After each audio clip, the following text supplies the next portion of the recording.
Hello YouTube and welcome to another review, and this time we have the W.Britains Redcoats range, which is a really good range made by First Gear, who took over the mantle of Britains, and they did a really good job of the figures.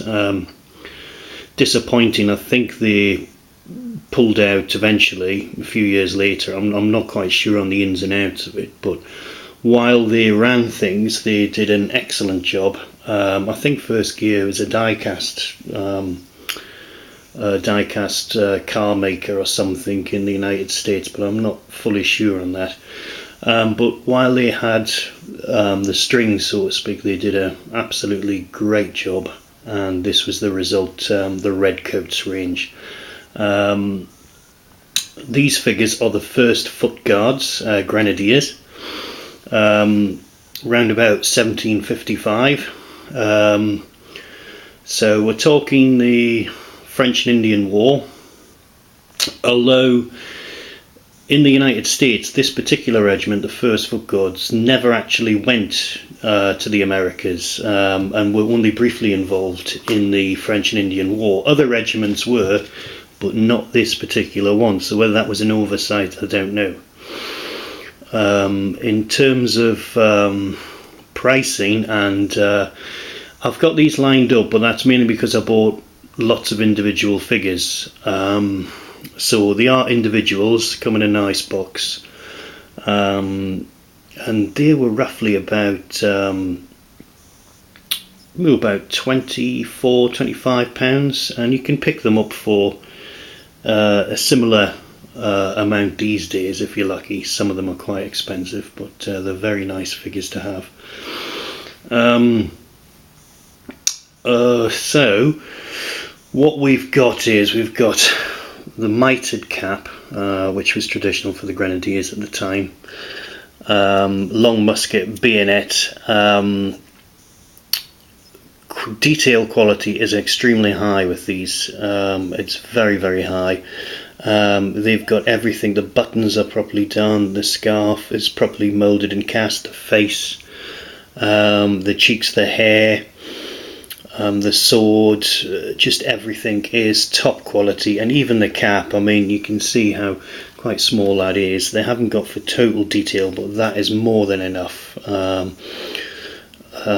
quality on the actual figures.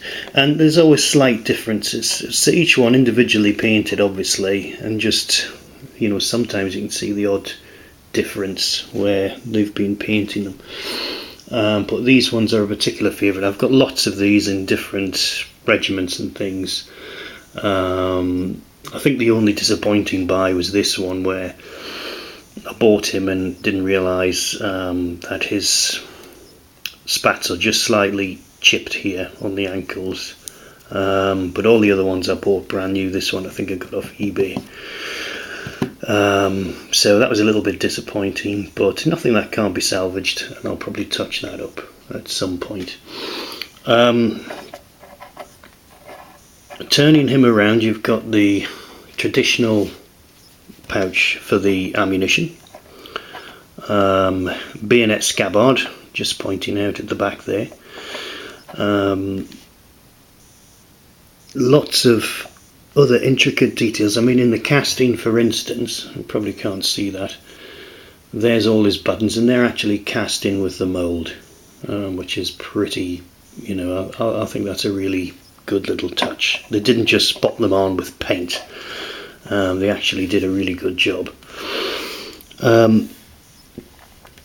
Golden belt buckles, all done properly, and I mean, you can see how, let me just get a close up here, you just see that, you see that, so they've done the gold around the buckles, and nothing's merged in or splattered in like previous figures I've probably shown. This is a really top job.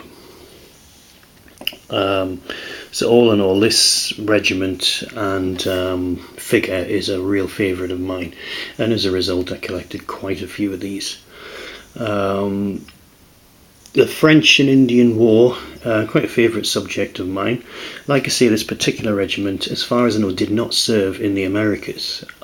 Similar regiments did, but not the 1st Foot Guards. So, like I say, I don't know whether that was an oversight or not. Someone can correct me on that if I'm wrong. But as you can see, really nice set. And you can still pick these up now, £28, something like that. You know, but I highly recommend it. A very, very good set indeed. Thank you for listening, and I'll get more videos up. Thank you.